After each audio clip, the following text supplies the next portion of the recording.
Tolong dimatikan. Mbak, ini sangat bahaya Mbak ini Mbak. Asap seperti ini sangat mengganggu kita. Kita lihat ya bentar. Jangan keganggu enggak ini? Iya. Ya kan? Ini sangat berbahaya bagi pernapasan kita. Selain itu juga mengganggu lingkungan nanti. Mengganggu lingkungan, kemudian polusinya. Selain itu juga mulai saat ini sudah dilarang oleh pemerintah sesuai dengan undang-undang pasal 20 undang-undang ya, pasalnya 20 dan nomor 18 bahwa setiap orang itu dilarang untuk membakar sampah. Paham ya? Jadi tolong untuk dimatikan. Kalau ada sampah yang bisa dipilah nanti dipilah, kalau tidak bisa dipilah boleh langsung dibawa ke TPA. Ngerti nggih? Ya, silakan untuk dimatikan dulu. Nah, terus yang bisa dimanfaatkan yang kalau bisa dipilah ya, yang organik dan non organik. Kalau yang organik bisa digunakan untuk pupuk, tetapi kalau yang anorganik, kalau yang bisa di recycle atau gunakan ulang itu masih bisa. Tapi kalau nggak bisa, ya bolehlah dibawa ke tempat sampah atau tempat TPA sana ya. Silakan dimasukkan tawa sampah, kita bawa ke. Ini rencana mau diapakan nih tempatnya? Dibuang ya? Ya. Ada di TPA. Nanti biar kita tahu juga prosesnya di sana. Oke? Oke, baik. Disiapkan armadanya apa yang akan dibawa ke sana? Silakan. Itu ya? Oke, monggo.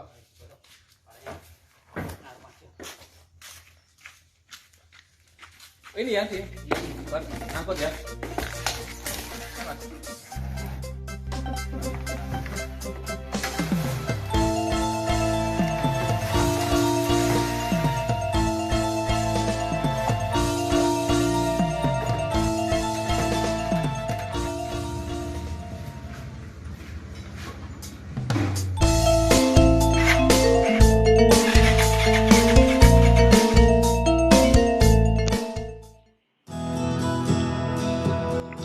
Assalamualaikum warahmatullahi wabarakatuh. Baik anak-anak sekalian, setelah kita tadi menyaksikan video parodi tentang pembakaran sampah, maka ada beberapa hal yang wajib kita perhatikan dari pesan-pesan video tadi.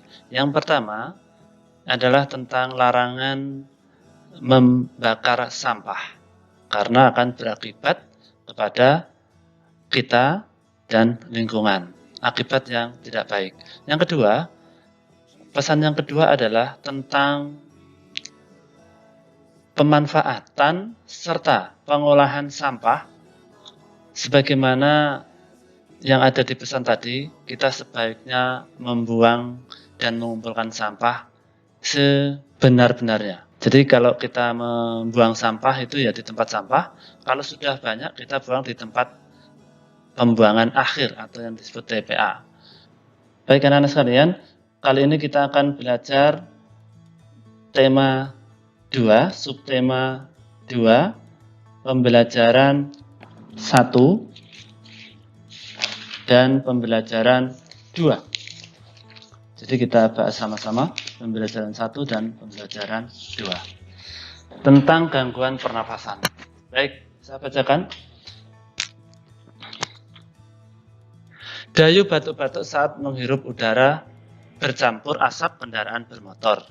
Sebaliknya, saat menghirup udara di bawah pohon rindang, Dayu merasa nyaman. Udara di bawah pohon rindang terasa segar, sedangkan asap kendaraan bermotor menjadikan udara kotor. Udara kotor menyebabkan gangguan pernafasan.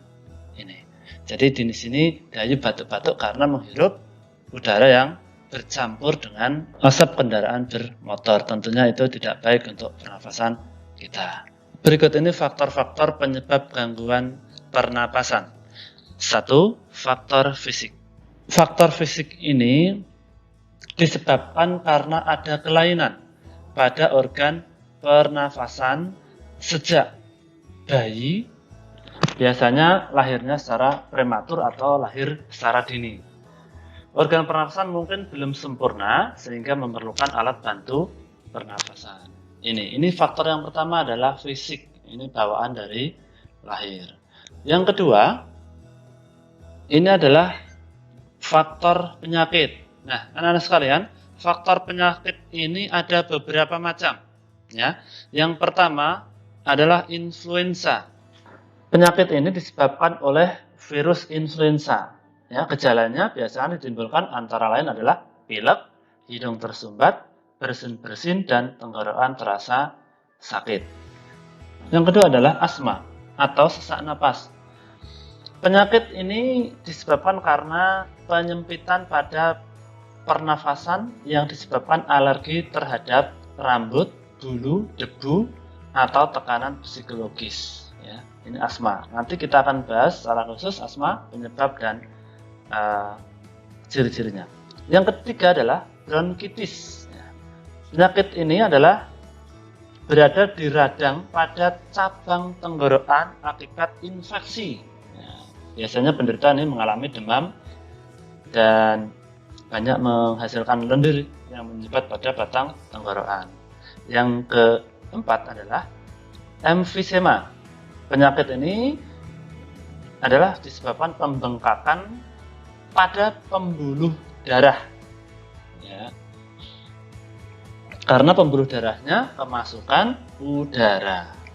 Jadi emfisema ini pembuluh darahnya itu membengkak karena kemasukan udara. Dan yang kelima, kanker paru-paru. Penyakit ini dapat mempengaruhi pertukaran gas di paru-paru. Kanker paru-paru dapat menjalar ke seluruh tubuh. 80-90% penderita disebabkan karena kebiasaan merokok. Ya. Jadi anak-anak, jika ada orang merokok silakan menjauh ya, biar nanti tidak menghirup asap rokok. Karena orang yang menghirup asap rokok itu disebut perokok pasif dan itu lebih berbahaya. Dan yang berikutnya adalah pneumonia atau penyakit infeksi yang disebabkan oleh virus atau bakteri pada alveolus yang menyebabkan terjadinya radang paru-paru. Nah, anak-anak sekalian, alveolus kita sudah belajar kemarin apa itu alveolus? Ya, alveolus itu adalah bagian dari paru-paru di mana bentuknya mirip seperti anggur dan ini berfungsi untuk pertukaran CO2 dan oksigen.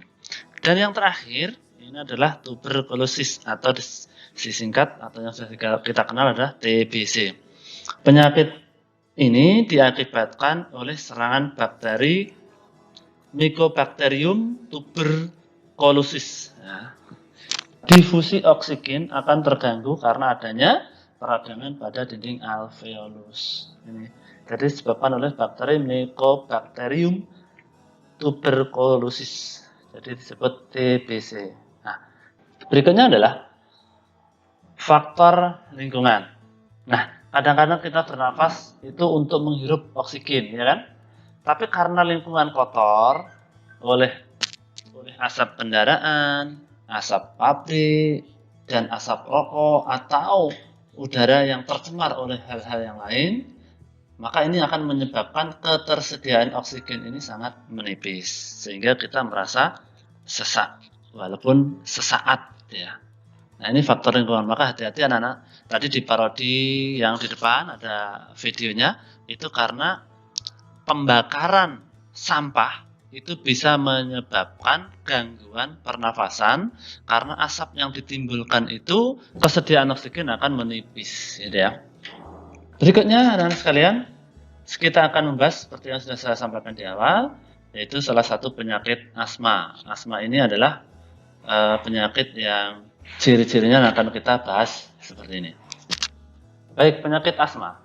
Nah, gejala awal penyakit asma ini berupa 1. Batuk, terutama pada malam atau dini hari. Biasanya kalau dingin itu menyempit ya di paru-paru kita itu sehingga batuk-batuk itu. Kemudian sesak napas. Nafas berbunyi yang terdengar jika pasien menghembuskan napasnya. Jadi bunyi, semacam ada bunyinya gitu ya. Ngik-ngik atau apa gitu ya. Nah, ini gambarnya. Kemudian rasa berat di dada. Dan gejala berikutnya adalah dahak sulit keluar. Kalau normal seperti ini, kemudian kalau asma seperti ini radang atau membengkak, gitu ya. Kemudian dalam perkembangannya, pasien berpenyakit asma dapat mengalami gejala berat. Nah, gejala berat adalah keadaan gawat darurat yang mengancam jiwa. Ini ya, jadi kalau ada gejala berat itu artinya adalah keadaan gawat darurat yang mengancam jiwa. Nah, gejala berat asma meliputi 1, serangan batuk yang hebat. Batuknya itu tidak henti-henti. Yang kedua, sesak napas yang berat. Yang ketiga, napas tersengal-sengal. Yang keempat, sianosis atau kulit kebiruan yang dimulai dari sekitar mulut. Maksudnya kebiruan ini karena kekurangan oksigen. Gitu ya. Yang kelima, sulit tidur. Posisi tidur yang nyaman adalah dalam keadaan duduk. Dan yang terakhir adalah kesadaran menurun. Bisa jadi pingsan. Inilah gejala berat asma yang gejala berat ini bisa dikatakan sebagai gawat darurat yang mengancam jiwa kita. Nah, untuk selanjutnya kami pesankan supaya kita tetap hati-hati. Kita harus menjaga kesehatan, terutama kesehatan pernafasan kita dengan cara apa? Dengan cara melakukan pola hidup sehat, yaitu makan makanan yang sehat, kemudian hidup bersih, kemudian olahraga yang teratur. Saya kira itu, semoga bermanfaat. Wassalamualaikum warahmatullahi wabarakatuh.